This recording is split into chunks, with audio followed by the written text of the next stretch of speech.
Ya pemirsa, Assalamualaikum warahmatullahi wabarakatuh. Dan apa kabar? Bertemu lagi bersama saya Nurholis Fardilah dalam acara Dialog Spesial. Dan saat ini saya berada di rumah Bapak Dr. Suryadi. Bapak Dr. Suryadi adalah praktisi pendidikan dan juga akademisi dari Universitas Negeri Jakarta.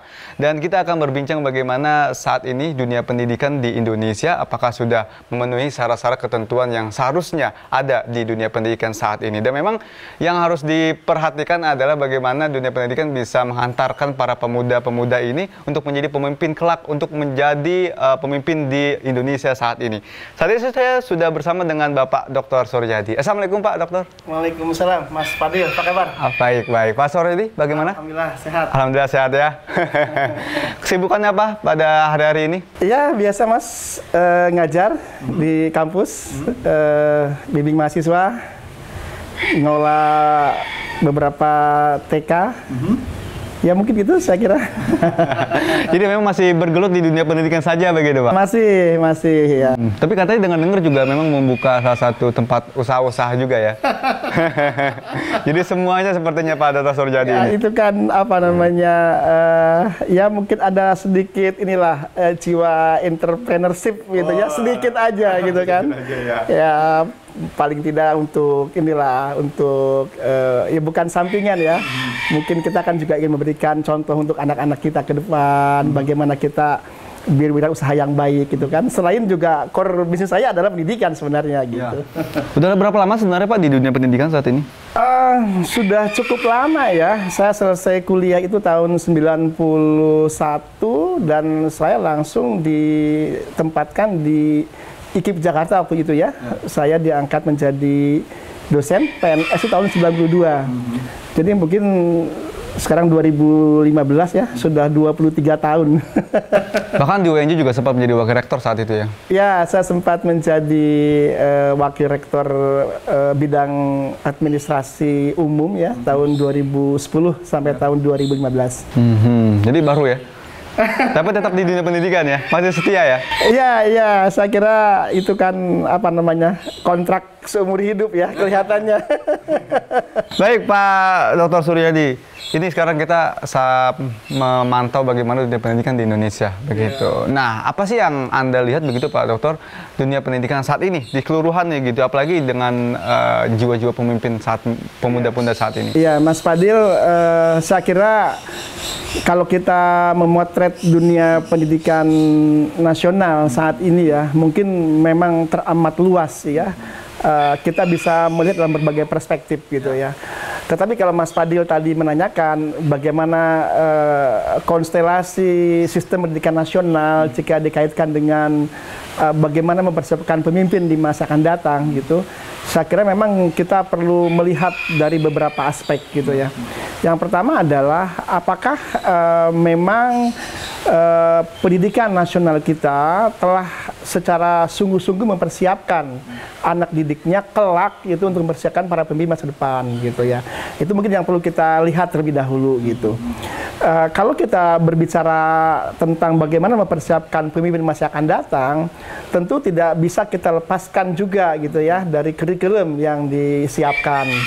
Memang mungkin secara khusus materi yang langsung terkait dengan kepemimpinan mungkin kan tidak ada kan, tetapi paling tidak bahwa secara keseluruhan materi itu mempersiapkan para peserta didik untuk kelak ke depan bisa tampil sebagai pemimpin bangsa dalam berbagai aspek kehidupannya. Itu yang paling penting saya kira. Tapi kalau dari fungsinya begitu dunia pendidikan ini kan untuk membangun karakter begitu dari setiap siswanya begitu, sehingga memang siswanya menjadi siswa yang berkarakter nantinya kelak begitu. Tapi ya Bapak lihat saat ini apakah memang siswa-siswi sudah menjadi siswa yang berkarakter dengan dunia pendidikan yang saat ini? Iya, kalau kita ingin melihat apakah karakter yang baik itu sudah tampil ada pada anak didik kita secara keseluruhan, tentu akan sangat beragam jawabannya.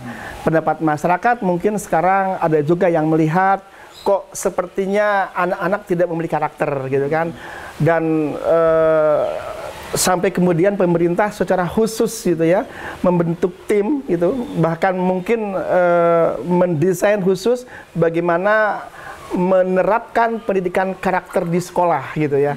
Dan saya kira ini adalah sebuah upaya yang sangat baik dari pemerintah agar kelak anak didik kita memiliki karakter yang dari karakter yang baik itu kemudian kelak dia akan menjadi pemimpin. Nah, permasalahannya adalah gitu kan, bagaimana sebenarnya pendidikan karakter itu sendiri sudah berlangsung di sekolah, di masyarakat maupun di keluarga. Itu mungkin yang perlu kita cermati. Nah, saya pribadi melihat, secara pribadi saya melihat bahwa pendidikan karakter itu kan mestinya dibangun sejak di rumah gitu ya. Peran keluarga itu besar sekali, Mas Fadil. Karena sebagian besar mereka, sebagian besar waktu yang dihabiskan oleh anak-anak kita ada di rumah kan sebenarnya. Jadi pola asuh sejak dini akan mempengaruhi karakter yang seperti apa yang akan tampil pada diri anak itu. Nah, kemudian baru sekolah gitu ya. Nah, di sekolah sebenarnya mereka mestinya memiliki tempat yang jauh lebih kondusif untuk membangun karakter. Tapi lagi-lagi pertanyaannya adalah apakah memang pendidikan karakter yang terintegrasi dalam kehidupan di sekolah telah terjadi gitu. Saya nggak setuju kalau misalnya untuk pendidikan karakter ada mata pelajaran. Nah, itu bukan itu. Tapi bagaimana menjadikan kehidupan di sekolah sebagai sebuah miniatur kehidupan masyarakat itu mampu membentuk karakter anak gitu. Dari mulai budaya sekolah yang memang secara kondusif memberikan model agar anak-anak hidup berkarakter begitu. Oke, tapi kalau dilihat dari pendidikannya itu sendiri, ini kan berarti dilihat dari juga mata pelajaran. Ini bagaimana cara guru mengajar. Nah, dari di kurikulum 2013 saat ini ya, ini kan memang lebih pendekatan lebih kepada anak begitu. Bagaimana bisa lebih berekspresi anaknya untuk lebih giat lagi membaca karakter mereka nanti. Nah, tapi kalau terlihat saat ini bagaimana dengan kurikulum 2013, mungkin 2000 yang sebelumnya? Iya, seperti apa? Saya melihat esensi dari kurikulum 2013 dalam membangun karakter anak itu sudah sangat bagus. Artinya bagaimana setiap mata pelajaran itu punya misi untuk membangun karakter gitu. Sehingga kalau itu terjadi, maka automatically karakter itu pelan-pelan tapi pasti akan tumbuh gitu. Nah, tapi lagi yang paling penting adalah kalau kita bicara karakter anak, kan bagaimana misalnya membangun keberanian mereka, bagaimana membangun jiwa kesatria mereka, membangun kejujuran gitu kan, membangun rasa tanggung jawab gitu kan, sehingga kalau ketika mereka akan menggantikan generasi yang ada hari ini, mereka sudah siap. Nah, yang dipersiapkan itu yang paling penting karakternya gitu kan. Dan saya melihat sebenarnya yang paling penting adalah teladan. Nah, bagaimana para guru di sekolah harus menjadikan dirinya memiliki karakter yang baik gitu. Sehingga dari karakter yang baik yang dimiliki oleh guru, kemudian hidup dalam suasana sekolah, karakter yang baik di sekolah, kelak karakter yang baik di sekolah ini akan membentuk karakter anak yang baik pula. Oke, jadi bagaimana dari gurunya juga begitu menjadi teladan terhadap murid-muridnya itu ya? Betul. Baik, kita tahan dulu Pak Dr. Suryadi dan pemirsa, kita akan kembali selepas jeda pariwara berikut ini, tetap di Dialog Spesial.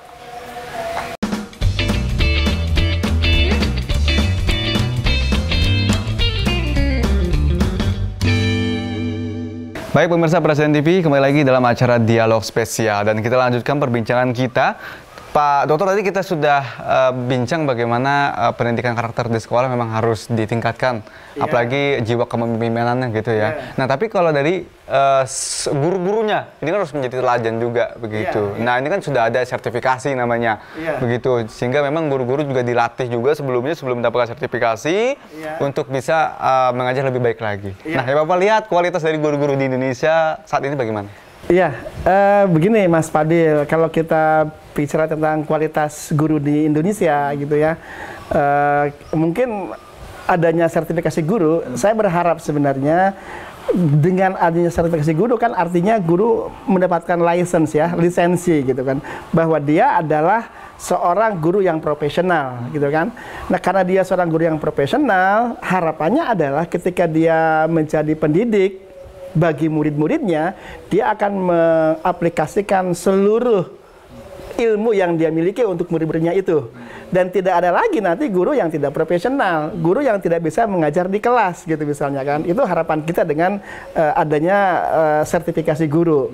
Tentu sertifikasi guru bukan cuma semata-mata imbalan finansial yang diperoleh oleh guru setelah mendapatkan sertifikasi kan. Lebih penting dari itu adalah sebenarnya sebuah pengakuan pemerintah, sebuah pengakuan masyarakat bahwa hari ini guru adalah sebuah profesi. Itu yang paling penting. Kenapa demikian? Karena ketika guru sudah menjadi sebuah profesi, maka tidak boleh ada lagi orang-orang yang tidak memiliki sertifikat menjadi guru mengajar. Itu yang paling penting saya kira. Bukan kemudian tidak boleh mengajar ya, artinya ada pengakuan di sana bahwa dia harus mempertanggungjawabkan betul profesinya.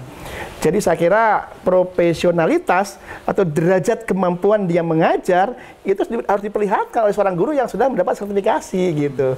Dan yang tidak kalah pentingnya, selain profesionalitas, juga profesionalisme atau profesionalisme. Saya mengartikan beda dengan profesionalitas ya. Kalau profesionalitas itu kan derajat kemampuan dia dalam memahami konteks keilmuan kependidikan. Jadi kalau profesionalisme itu komitmen guru dalam menjalankan profesinya gitu. Nah, pendidikan karakter ini terkait dengan itu. Jadi bagaimana guru yang telah tersertifikasi ini mestinya dia betul-betul mampu mendidik, mampu membangun karakter murid gitu ya. Sehingga bukan cuma transfer of knowledge saja, dia mampu mendidik, mampu mengembangkan akhlak anak, mampu menumbuhkan aspek keimanan gitu ya, yang terjadi dengan sendirinya gitu lewat hasil interaksi dia dengan murid-muridnya. Itu yang paling penting saya kira. Oke, nah interaksi antar guru dan juga anak begitu Pak Dokter. Nah ini kan bahwa di setiap anak-anak atau siswa ini memang karakternya berbeda-beda. Apalagi yang baru masuk sekolah begitu, ini karakternya berbeda. Ada yang memang sangat susah dibilanginnya begitu. Dan juga ada memang yang langsung pintar begitu Pak. Jadi banyak sekali karakter yang berbeda. Ini seharusnya guru begitu, bagaimana cara menanggapi anak-anak yang saat ini?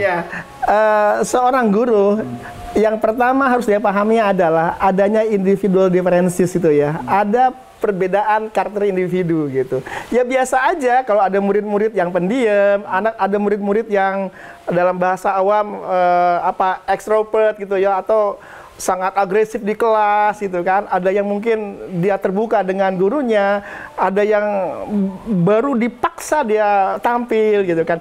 Itu harus dipahami oleh seorang guru.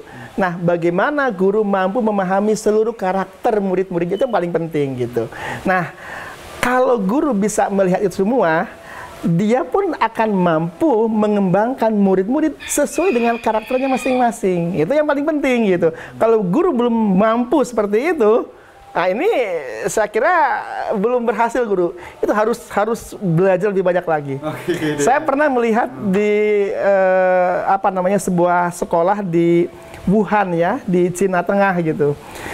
Kenapa saya ngambil contoh ini, tidak di barat itu ya. Kalau di barat itu kan disarankan kelas itu kan sedikit aja kan, 10 orang gitu kan, 15 orang saja sehingga efektif. Ya pertanyaannya adalah kalau tidak memungkinkan murid itu masih tetap banyak di kelas, apa kemudian harus terjadi situasi yang tidak kondusif? Kan enggak gitu kan. Tetap guru itu berperan di sana. Yang saya ceritakan tadi di Wuhan itu di Cina Tengah ya, saya lihat itu satu kelas 60 orang. Anak kelas 4 SD lah kalau di sini. Tetapi interaksi edukatif terjadi dengan sangat baik. Kenapa demikian? Karena guru total ketika dia mengajar.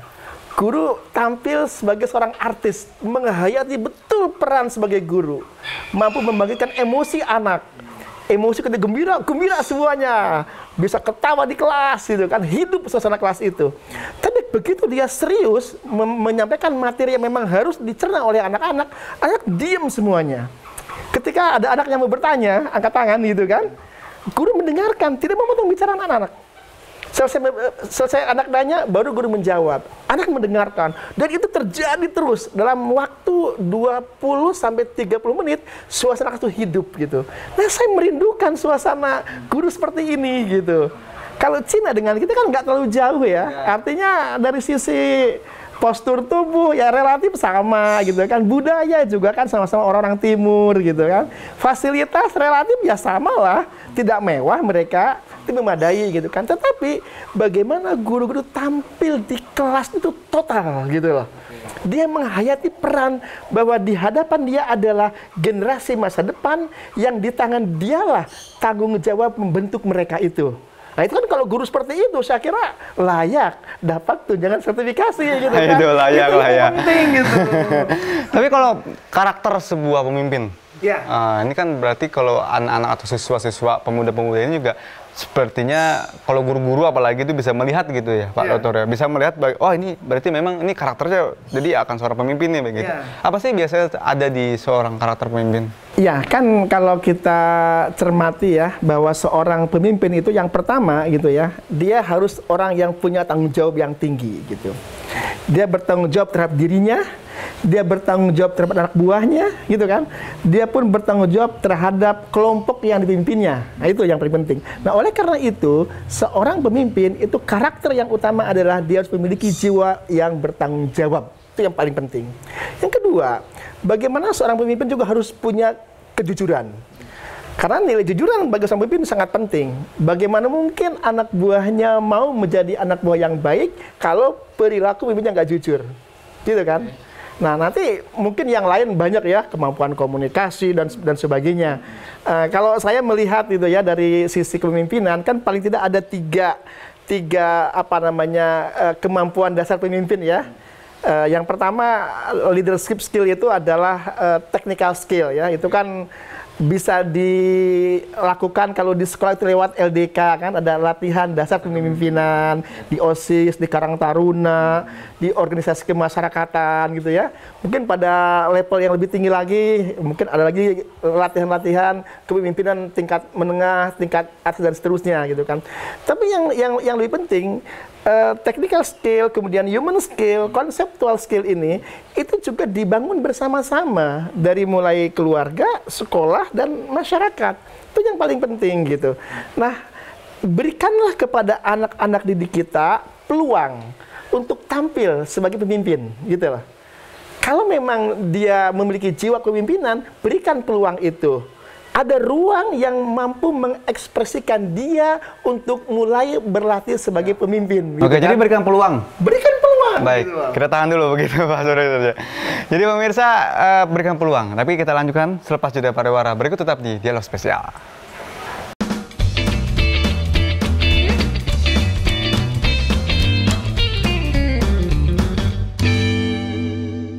Ya, jadi pemirsa berikan peluang begitu. Jadi berikan ruang bagi anak-anak, bagi siswa, bagi pemuda, bagi siapapun untuk menunjukkan siapa dirinya. Kan begitu ya. Nah, di dalam sekolah, di dalam keluarga, dalam temanan, dimanapun itu harus diberikan peluang begitu. Nah, terkadang memang malah disempitkan ruangnya begitu Pak.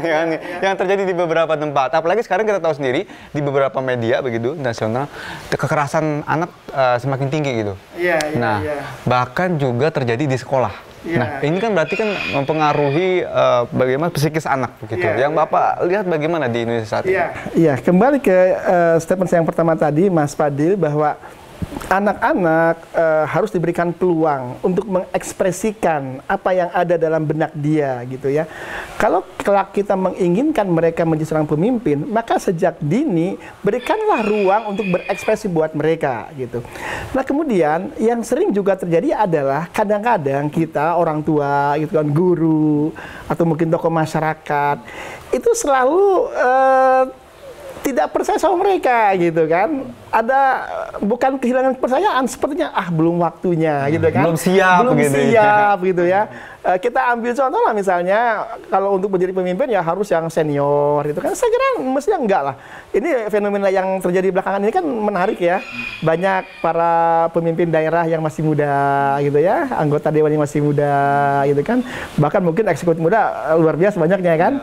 Ini sebenarnya satu fenomena yang menarik gitu, bahwa sebenarnya usia biologis itu nggak menjadi ukuran gitu kan, karena ketika seorang sudah selesai SMA atau bahkan sudah selesai kuliah di usia 20-an, oh dia sudah layak dan sanggup memimpin sebenarnya. Kalau memang dalam diri harus terbangun karakter kepemimpinan gitu. Kita lihat Mas Fadil ya, para founding fathers kita itu kan, Bung Hatta, Bung Karno, dan tokoh-tokoh pejuang lain, mereka memimpin bangsa ini sejak mereka belia loh. Coba kita lihat, tahun 1925 Bung Karno itu kan sudah tampil gitu kan di Bandung waktu itu menggugat pengadilan Belanda saat itu kan.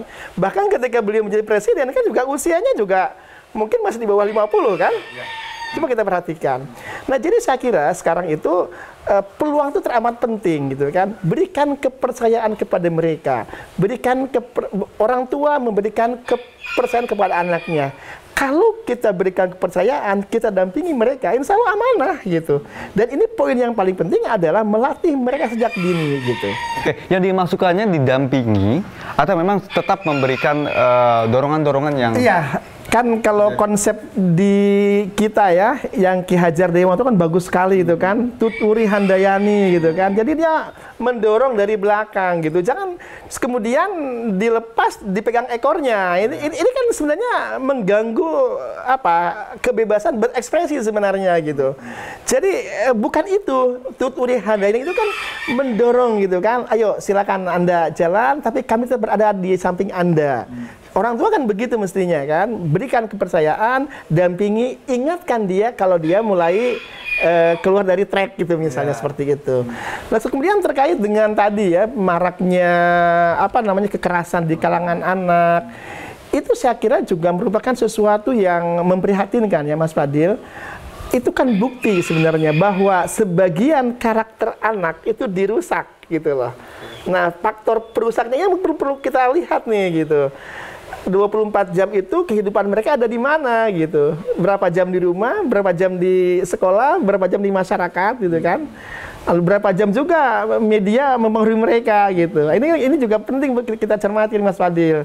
Jadi kalau saya melihat dalam mempersiapkan kepemimpinan generasi ke depan sejak dini gitu ya, terus maraknya kekerasan di kalangan anak-anak, itu juga satu fenomena yang terkait dengan pendidikan karakter anak yang harus seperti apa gitu. Itu juga mungkin perlu kita cermati bersama-sama Mas Fadil. Nah kalau kita kembalikan lagi persoalan yang tadi Mas Fadil ya, bahwa siapa sih yang paling bertanggung jawab gitu ya. Saya selalu teringat dengan Ki Hajar ya, karena buat saya Ki Hajar itu adalah salah satu panutan lah dalam pendidikan nasional. Ketika sebelum merdeka, Ki Hajar sudah memikirkan bangsa ini gitu kan, bahwa konsep-konsep pendidikan sangat luar biasa untuk membangun karakter bangsa lewat pendidikan gitu. Nah Ki Hajar kan mengatakan bahwa ada tripusat pendidikan ya. Tripusat pendidikan itu kan keluarga, sekolah, dan masyarakat gitu kan. Nah masyarakat hari ini kalau saya mengatakan itu diwakili oleh media elektronik gitu ya. Dan yang paling dominan TV gitu. Ini TV ini luar biasa loh Mas Fadil. Dampaknya luar biasa ya. Dampaknya luar biasa. Artinya kalau media TV itu menjuguhkan tayangan-tayangan yang akan kelak mendominasi pikiran anak, maka perilaku anak, karakter anak boleh jadi akan dipengaruhi oleh media itu. Kalau itu terus-terusan ditumbuh kembangkan setiap hari, mungkin bisa menetap loh itu. Nah kan pertanyaannya adalah apakah media massa seperti TV ini sudah menyuguhkan tayangan-tayangan yang membangun karakter selain hiburan gitu. Mana yang dominan? Hiburan populer yang tanpa nilai kah? Atau yang miskin nilai saya katakan? Ataukah tayangan-tayangan yang di samping menghibur tapi juga membangun karakter anak? Nah, ini yang perlu diperhatikan Mas Fadil. Oke, jadi harus ada sebuah media yang memang dibangun untuk membentuk karakter dan pemimpin-pemimpin yang saat ini harus ditumbuhkan begitu ya. Tayangan-tayangan yang memang beredukasi begitu. Betul. Nah, tapi juga yang harus diperhatikan adalah tentu sebuah media massa seperti TV kan tidak mungkin lepas dari aspek hiburan kan. Tetapi gitu kan itu tidak kemudian menjadi satu patron yang harus dijadikan aspek dominan gitu kan. Tetap menghibur, tetapi ada muatan-muatan nilai yang membangun karakter masyarakat. Nah, tapi juga satu hal lagi yang jangan dilupakan adalah sekolah juga sama, harus mengubah diri juga gitu loh, Mas Fadil gitu kan.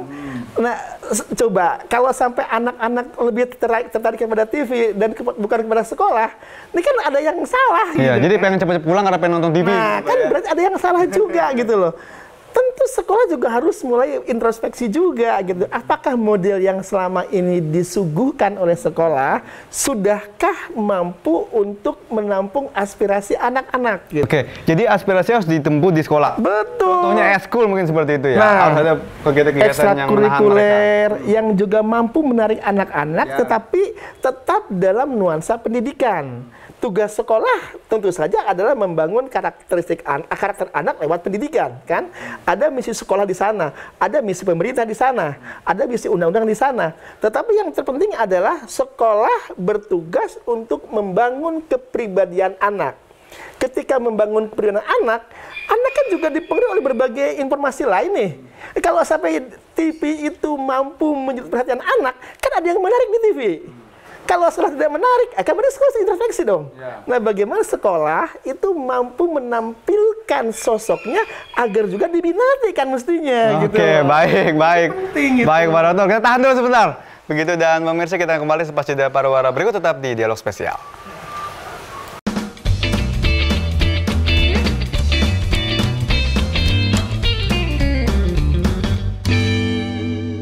Baik pemirsa, Presiden TV kembali lagi dalam acara Dialog Spesial dan masih bersama Pak Dr. Suryadi, praktisi pendidikan dan juga akademisi dari Universitas Negeri Jakarta. Tadi kita sudah bicarakan bahwa sekolah harus introspeksi begitu. Ini baru saya mengingat juga begitu, bahwa memang sekolah harus introspeksi. Jadi anak itu lebih suka di rumah atau lebih suka dengan tayangan-tayangan televisi, gadgetnya bahkan begitu Pak ya. Bahkan tidak lepas nih, sama saya juga udah tidak lepas dengan gadget nih begitu ya. Jadi harus stay terus, tapi harus ada yang memang membuat anak ini membuat lebih betah terhadap sekolah gitu ya Pak. Nah jadi begini, saya melihat sekolah masa depan itu memang harus mengubah sosoknya gitu kan. Jangan sampai tugas sekolah yang utama untuk membangun karakter anak, membangun kepribadian anak, menanamkan nilai-nilai, itu malah kelak dijauhi oleh anak-anak gitu. Kenapa? Ya nggak menarik gitu kan. Nah bagaimana TV itu yang sebenarnya untuk hiburan kan, tetapi anak-anak lebih suka gitu kan. Wah kalau nggak nonton itu rasanya sesuatu ada yang hilang. Ada yang hilang. Terus gitu dibalik bagaimana agar anak-anak itu ke sekolah, kalaupun tidak sama sikapnya ke TV, itu jauh lebih baik, lebih positif gitu loh. Bukan karena dipaksa gitu kan, bahwa timbul satu kesadaran gitu kan. Nah tentu saja untuk menimbulkan kesadaran anak didik agar dia betah di sekolah, sekolah harus menciptakan situasi yang sangat kondusif buat anak-anaknya, memahami karakter anak juga, kan itu yang paling penting gitu kan, menawarkan berbagai aktivitas atau program-program yang mungkin anak-anak menjadi, oh ternyata di sekolah ruang ekspresinya juga tidak kalah dibanding di masyarakat kan gitu. Lalu misalkan suasana belajar mengajar yang menarik, mungkin ada apa cooperative learning gitu ya, guru yang ya meskipun secara teoretik sekarang mungkin mestinya udah nggak ada lagi yang teacher center gitu ya, itu udah student center kan, tetapi mungkin prakteknya kan tidak sedikit guru-guru yang masih otoriter ya, tidak semua lah begitu ya, nggak semua gitu kan, masih ada yang seperti itu. Nah saya kira ke depan bagaimana sekolah itu menjadi akrab dengan anak-anak itu gitu kan, tidak menjadi polisi yang maaf bukan polisi ya, polisi dalam arti bukan pihak yang terus kemudian mengadili anak gitu kan. Pendekatannya mungkin jauh ya lebih demokratis gitu kan, lebih familiar gitu kan. Memang sekolah bukan lembaga TV yang menghibur anak-anak, bukan, tetapi sekalipun tugas utamanya adalah membangun nilai, membangun karakter, tetapi pendekatan itu bisa dibuat sedemikian rupa agar anak bisa lebih betah di sekolah. Baik, jadi lebih betah lagi dengan ikut wadahnya sekolah tadi itu Pak ya. Nah tapi juga ada wadah di masyarakat. Ya kan, ada beberapa organisasi kepemudaan yang memang membawai para pemuda-pemuda ini. Iya, yang memang diperuntukkan, yang dibuat oleh pemerintah juga. Ini wadah-wadah anak-anak untuk berkreasi begitu, pemuda-pemuda saat ini. Dan yang Bapak lihat bagaimana di Indonesia? Wadah-wadah ini apakah sudah bekerja dengan baik begitu Pak? Ya kalaupun sudah bekerja dengan baik dalam arti sesuai dengan tujuan visi misi organisasi, mungkin berjalan ya. Tapi saya kira kita juga perlu melihat peran mereka lebih jauh gitu kan. Bagaimana peran organisasi kemasyarakatan ini dalam membangun karakter anak, menyiapkan anak-anak bangsa ini menjadi generasi penerus masa depan. Itu yang paling penting saya kira. Nah, kalau itu pertanyaannya adalah mungkin kita juga perlu kembali berintrospeksi gitu.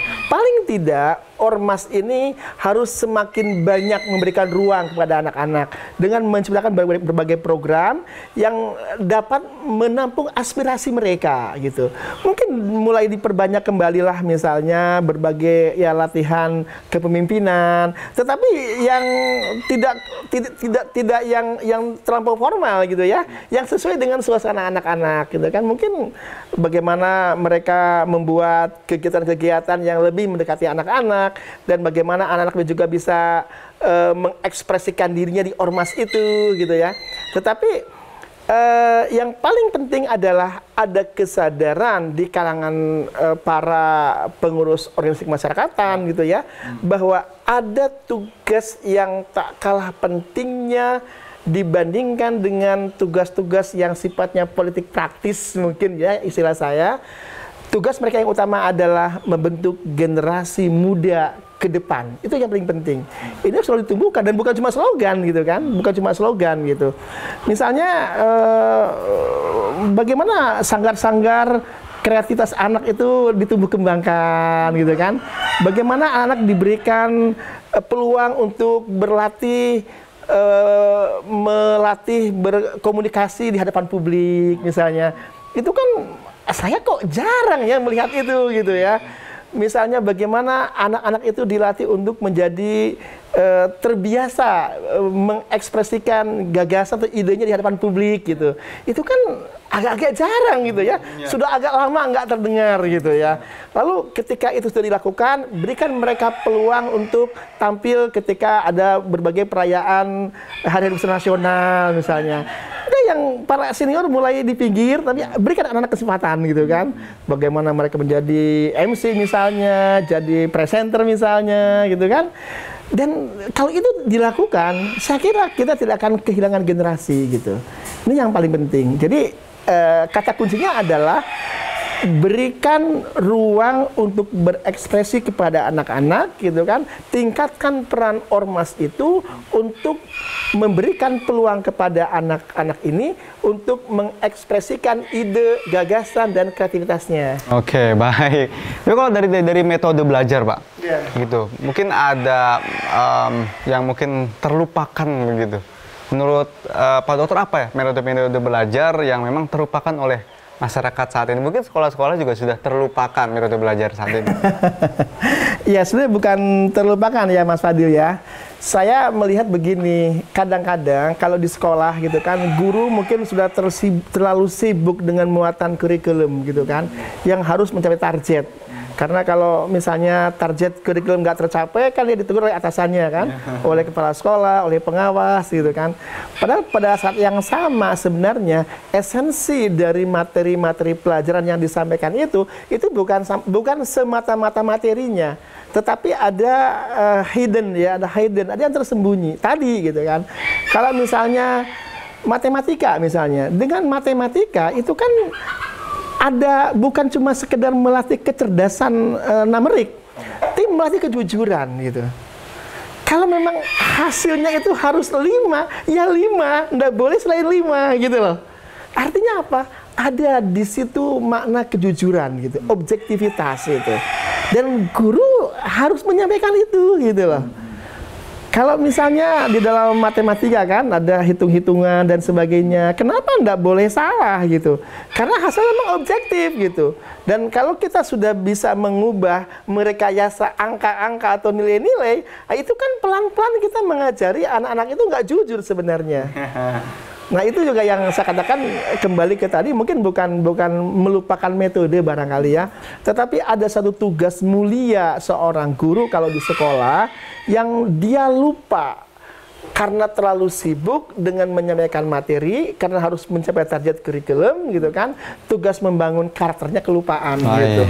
Baik, ditahan dulu Pak Dr. Suryadi, kita akan kembali selepas jeda pariwara berikut ini, tetap di Dialog Spesial.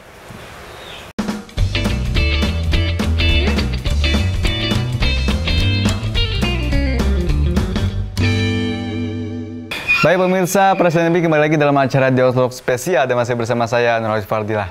Baik Pak Dokter, tadi beberapa faktor begitu sudah kita bahas, hal yang harus dilakukan oleh pemerintah, harus dilakukan oleh sekolah, yang harus dilakukan oleh keluarga, bahkan juga dilakukan oleh masyarakat, gitu wadah-wadah yang ada untuk membuat anak ini menjadi lebih berani lagi, gitu tampil seorang diri menjadi seorang pemimpin begitu ya Pak ya Pak Dokter.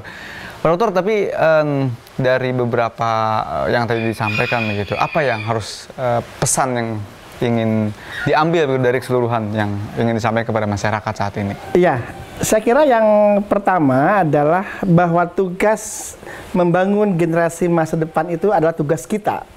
Itu yang jangan lupakan.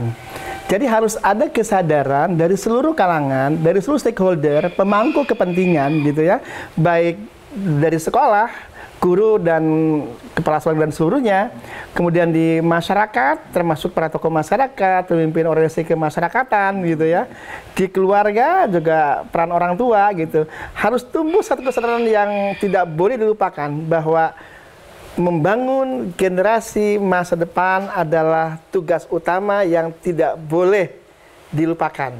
Nah, tugas membangun generasi masa depan itu adalah dengan membangun karakter anak. Karakter yang bagaimana?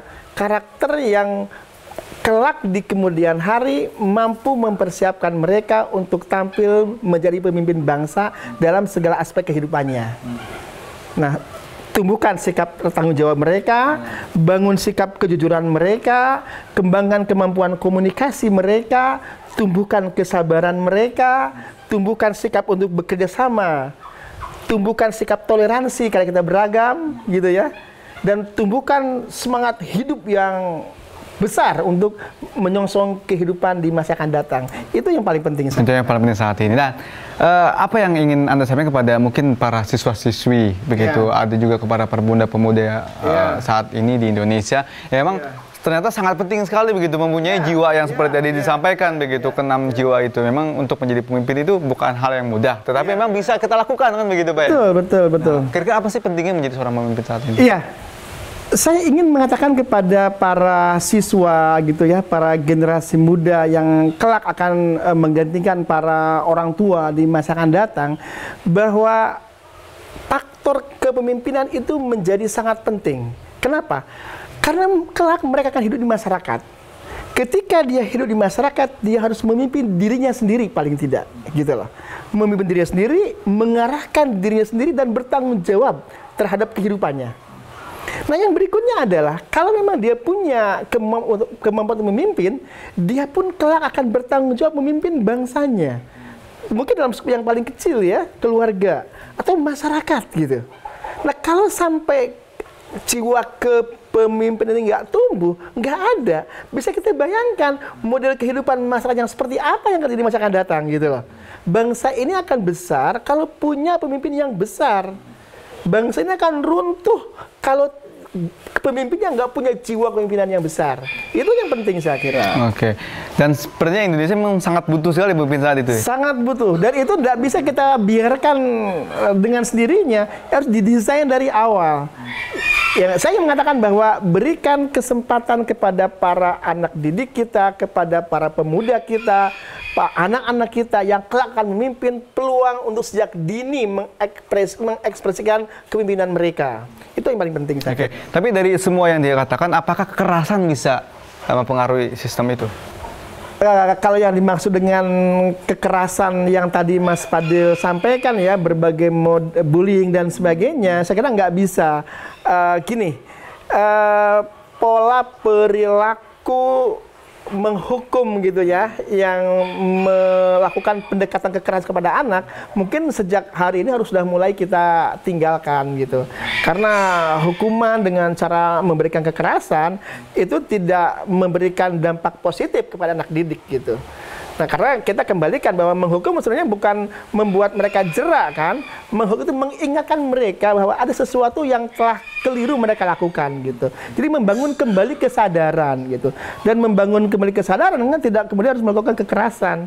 Kekerasan demi kekerasan hanya akan menimbulkan dampak negatif berupa dendam gitu. Itu yang sangat tidak baik saya kira. Oke, itu kan tadi kan kita bahas beberapa lagi adalah tentang anak-anak di sekolah begitu, SD, SMP, SMA, bahkan juga anak usia dini begitu. Tapi kalau di kalangan mahasiswa saat ini begini gitu, ya Bapak lihat bagaimana sih jiwanya mereka? Iya, saya selalu percaya ya bahwa kepemimpinan mahasiswa adalah kekuatan moral yang sangat menentukan bangsa ini gitu. Dengan catatan gitu ya, mereka harus betul-betul menjadi seorang aktivis yang sejati gitu kan. Aktivis yang tidak ditunggangi oleh kepentingan politik praktis gitu kan. Kenapa demikian? Karena kekuatan moral itu terbentuk lewat idealisme yang dibangun sejak mereka kuliah gitu loh. Mereka tidak pamrih, mereka tidak punya tendensi lain kecuali kebenaran, kecuali kemanusiaan, kecuali kebangsaan gitu loh. Nah, saya yakin sekali dan optimis kalau mahasiswa, para aktivis mahasiswa masih punya suara hati yang tadi gitu kan, tampil dengan kekuatan moralnya. Yakin saya, mereka akan menjadi pemimpin yang sejati di masa akan datang. Oke, baik. Dan terakhir, Pak Dr. Suryadi, apa pesan Anda kepada masyarakat saat ini?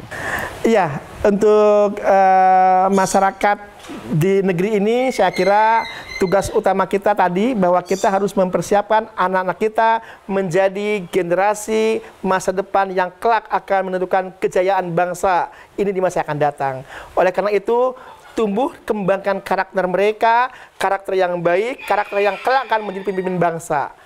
Tumbuhkan kejujuran mereka, tumbuhkan rasa tanggung jawab mereka, tumbuhkan kesabaran mereka, tumbuhkan kemampuan mereka untuk bekerja sama, sikap toleran, dan sikap-sikap positif yang lainnya. Itu Mas Fadil. Baik, pemirsa, demikian sudah sepertinya Pak Dr. Suryadi perjumpaan kita di segmen kali ini. Mungkin nanti akan kita bahas segmen selanjutnya begitu.